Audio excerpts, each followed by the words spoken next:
Здравствуйте, уважаемые зрители!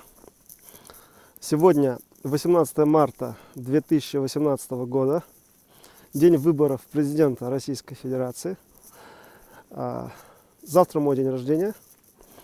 Я хочу себя поздравить с праздником, который меня завтра ждет.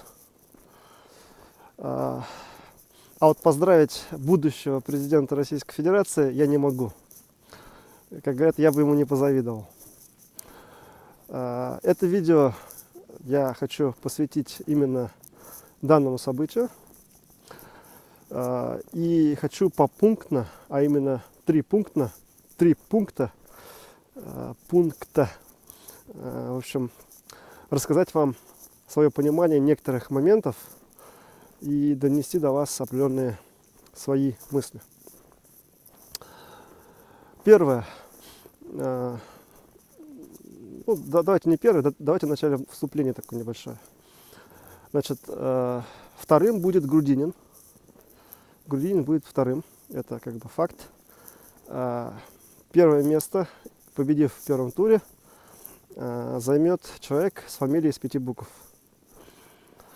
Что еще хочется добавить? Наверное, пока все. Это в качестве, предисловия. Теперь пункты. Пункт номер 1.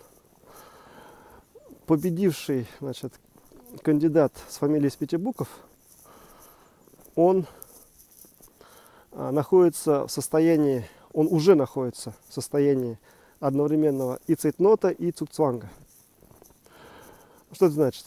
Из шахмат известно, что цугцванг — это ситуация, когда любой ход ухудшает ситуацию. Это ситуация цугцванга. А цейтнот — это ситуация, когда не хватает времени. То есть в шахматы, когда играют, там играют на время, есть часы. И у того игрока, у кого первый упадет красная стрелка на часах, тот проиграл. Так вот, будущий президент Российской Федерации с фамилией с 5 букв, он находится в состоянии одновременно и цейтнота, и цугцванга. Причина, по которым он попал в эту ситуацию, подробно я сейчас расписывать не буду. Такой сделаем маленький намек, что эта причина очень близка причине, которая я называю ошибкой Колчака. У меня есть статья, я ее выложу, которая называется «Роль личности Колчака в истории России». И там подробно расписана ошибка Колчака. И вот, соответственно, причина попадания в цейтнот и цугцванг будущим президентом Российской Федерации, и действующим, и, в общем, понятно, о ком речь, она очень близка к той ошибке, которую я описал в этой статье. Естественно, не одно и то же, но очень близка по смыслу, по внутренним убеждениям соответствующих персонажей. Что еще хочется сказать? Давайте, это был первый пункт из шахмат. Да, Второй пункт. Второй пункт, состоит из 3 подпунктиков. Здесь я вам перечислю эти 3 подпунктика. Первый, второй, третий. А, Б, С пусть будет. 2А, 2Б, 2С. Вы сами их сопоставьте между собой, вот эти 3 факта. Выводы я делать не буду, потому что выводы могут быть разными, в том числе и совпадения. Да? То есть можно сказать, что это совпадение. И, соответственно, если это совпадение, то вывод неоднозначный. То есть причинно-логическую связь я вам не даю. Это, соответственно, из области, скорее, метафизики. Поэтому я вам предлагаю самим все это подумать над этим. Просто я вам интересные факты назову, а вы уж сами думаете. 2А, да, пунктик 2А. В чем он состоит? Был такой персонаж Григорий Распутин. Он был другом царской семьи. И когда он жил, ходили такие слухи, что, в общем-то, что пока жив Распутин, с царской семьей все будет хорошо. Как Распутина не станет, так и с царской семьей что-то там будет плохо. То ли слухи такие ходили, то ли он сам так говорил. Но этот факт зафиксирован исторически. И что мы имеем? Мы имеем следующее. В конце 16 года был убит Распутин. Далее в середине 1918 года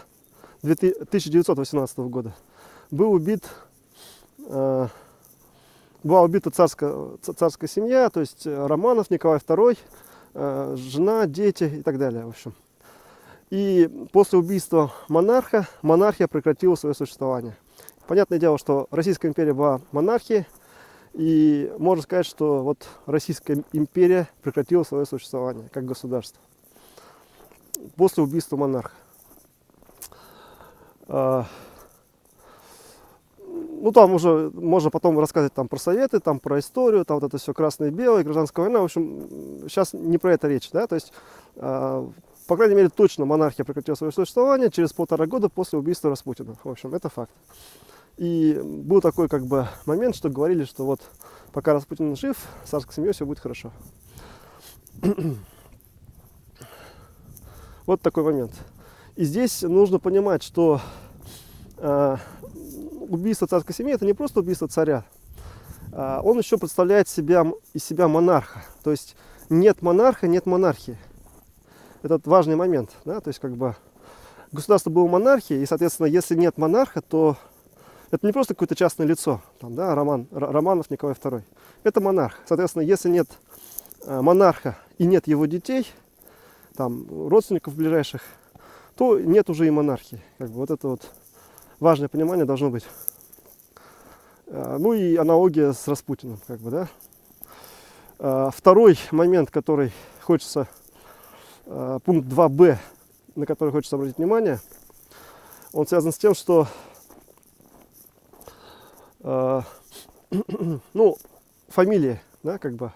Вот есть фамилия Распутин. Есть фамилия будущего президента Российской Федерации из 5 букв. Разница между фамилией Распутин и будущего президента Российской Федерации в 3 буквах. Да?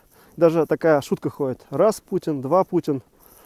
Ну, аналогия как бы понятна и очевидна. То есть с убийством Распутина монархия и Российская империя прекратили свое существование. И вот тут 2 Путин, как бы, да?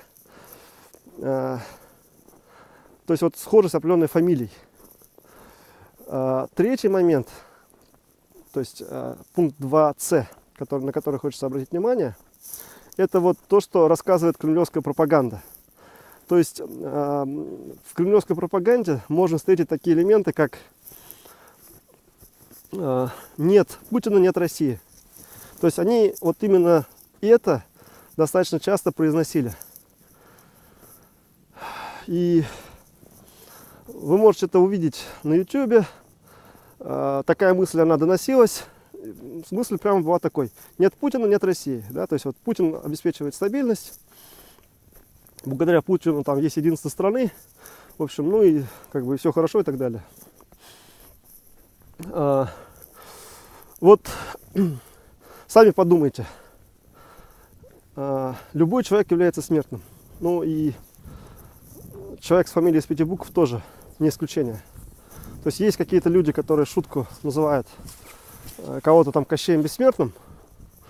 И есть даже такое мнение, что смерть Кощея находится где-то на территории Украины. Но вот вы подумайте, да, сами. Кремлевская пропаганда, которая работает, в общем-то, на Путина, весь этот аппарат, он рассказывает, что нет Путина, нет России. Можно ли считать вот такую пропаганду патриотичной, направленной на будущее страны, ну и так далее, да? Вот как вы сами считаете? Просто ответьте на этот факт. Это, собственно, третий пункт, по-моему, да, 2c, который я хотел вам сказать. То есть вот связь с Распутиным, близость фамилий и то, что кремлевская пропаганда рассказывает. Потому что есть такое понятие, как самосбывающееся пророчество. Вот, так что сами думайте, к чему это. И как бы вдогонку еще хочется тут добавить, это не пункт 4, а как бы 2D, да, а вдогонку. Вот многие говорят из среды оппозиционеров, что, в общем-то,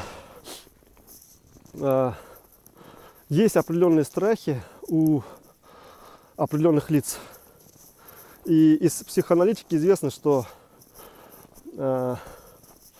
самые страшные, кошмарные страхи первого лица, они, собственно, могут реализоваться. Я уж не буду там дальше продолжать. Вот. Поэтому я предлагаю просто сопоставить все три факта, которые я сверху назвал, между собой. Они могут быть вообще не связаны никак, но тем не менее они существуют. Да? Далее, третья вещь, которую я хотел бы вам сказать, она связана с тем, в общем, ну, связана с другими людьми, уже не связана с человеком с фамилией в виде букв.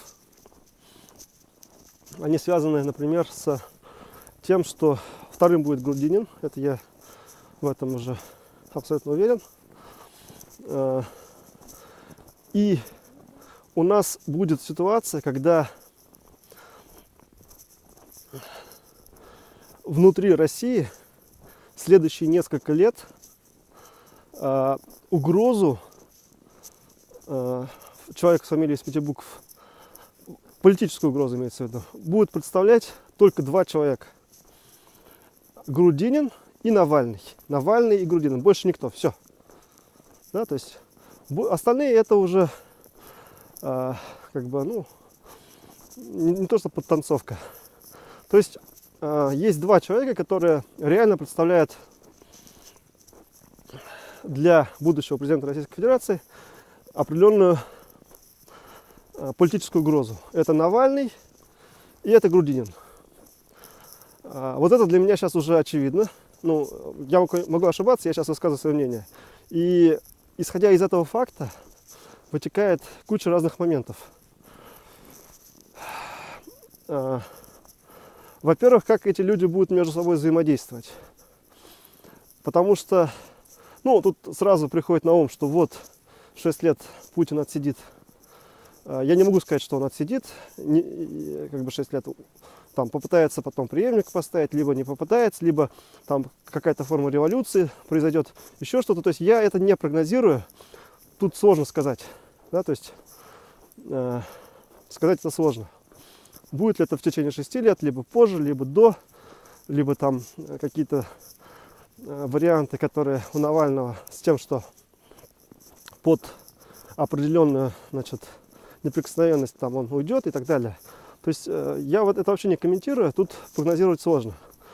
Вот что можно легко спрогнозировать, это то, что если будут допущены все кандидаты на следующие выборы, то лидерами, помимо там того, на кого будет показывать Вова, и не факт, что тот, на кого он будет показывать, будет одним из лидеров, да? Но, тем не менее, такая возможность есть. То есть, ну, в любом случае, понятно, что основными будут это Навальный и это Грудинин. Это вот первый момент. И еще один момент такой, что